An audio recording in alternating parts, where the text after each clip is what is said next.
that even with half the season still to go, they were favourites for relegation.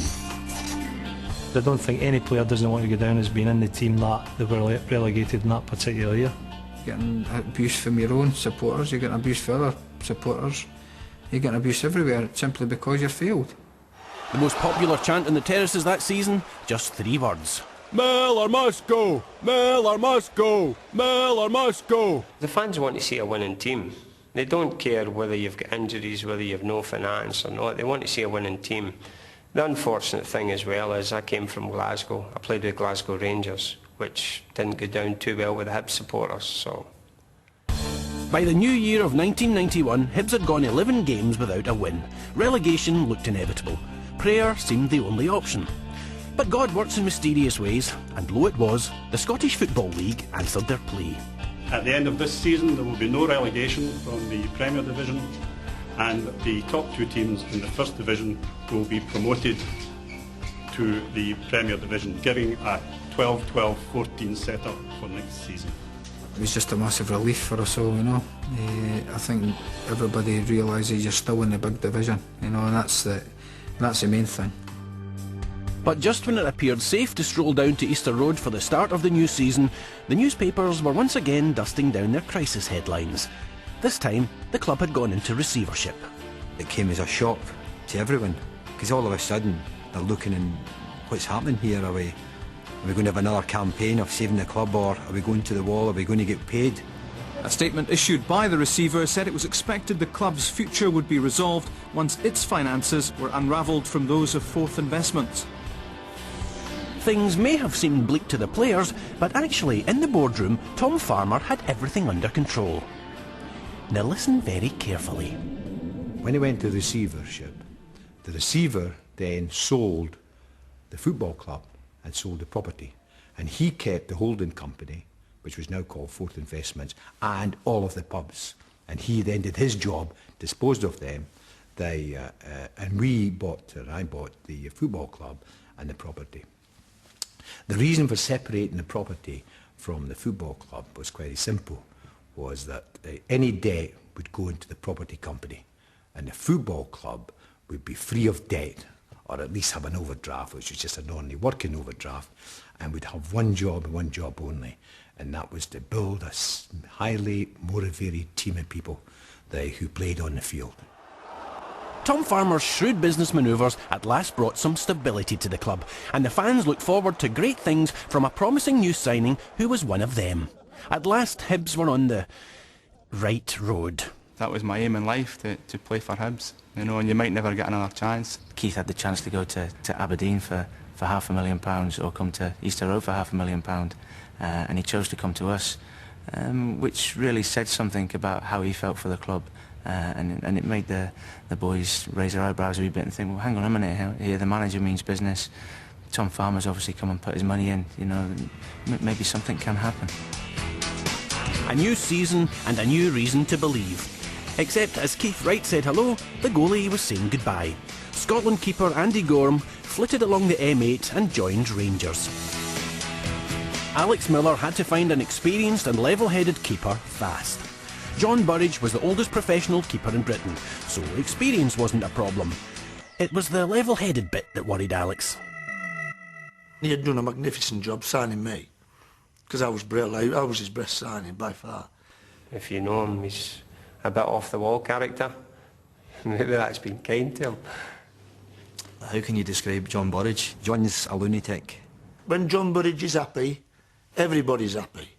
Sometimes he would drive, from a management point of view, he would drive you around the bend. Turn up at training and Budgie would be ready with his boots on and his gloves, and that would be it. Bullock make you freezing cold. I'm hard, I am. We needed at the club somebody to come in, someone to lighten up the dressing room, somebody who was bonkers, and most certainly Budgie fitted the bill. Burridge's 1,000-watt nuttiness and Keith Wright's 100% passion for Hibs gave the team the lift they needed. And before the 91-92 season kicked off, Alex Miller was confident. Stephen, dive with your feet out. You've got a solid spine, and at that stage we had Brian Hamilton and Murdo MacLeod in the central midfield area. And then we had up front, we had Keith Wright, we had Gareth, we had Mickey Weir in a wide area. You know, so we had a mixture of experience and young players. And football's all about confidence. If you can go off to a good start, it sets up your season, and most certainly that's what our season was going to be about. If you could get off to a good start, and I'm sure the players would all respond to it. You could bet on it. In fact, they did. Murdo took a trip to the local bookies and did some confidence-building research. Dig it. Filled up by the SFA for this. He had come into the changing room one day and says that he had got a good price for us to win the League Cup. So we round all the boys, and some gave a fiver, some gave a tenner, some gave 20 quid. So everybody gave what they could afford at the time, and money get put on the bookies. I'm not too sure of the odds. I think it was about 25 to 1. 40 to 1. Whoa, dear me, that's 400 nicker, isn't it? 400. Oh, they didn't let me know about that. So the bet was on. They had the right players and the right spirit. On the terraces, the fans hoped their team could cover up the mental scars of the previous season and actually start winning.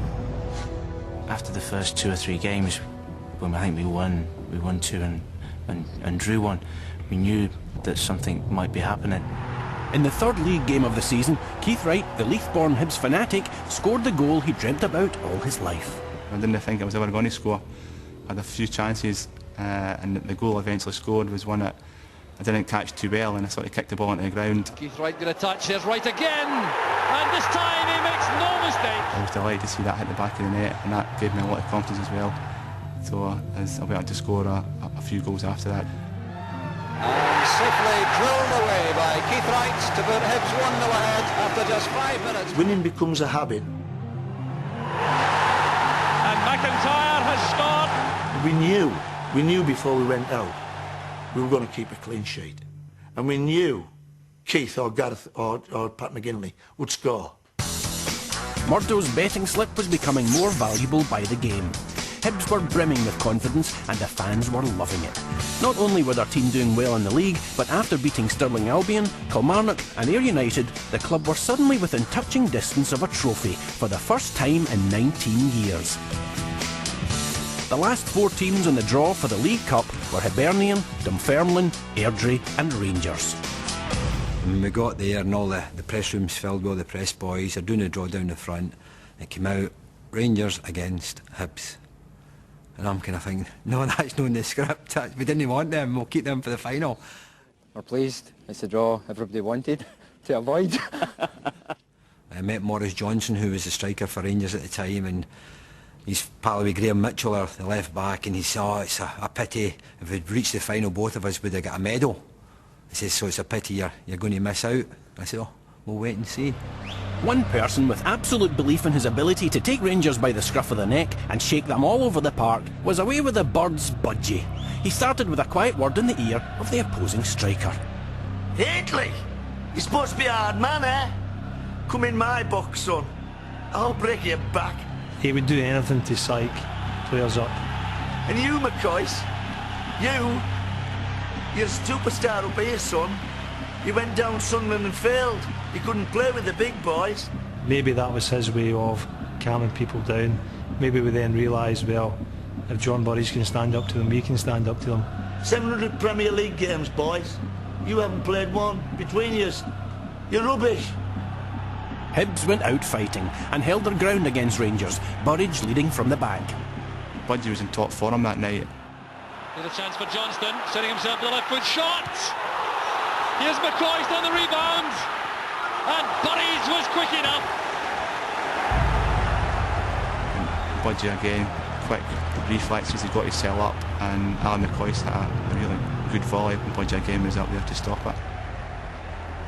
At the other end, Andy Gorham, playing for the first time against his old teammates, was desperate for his first piece of silverware.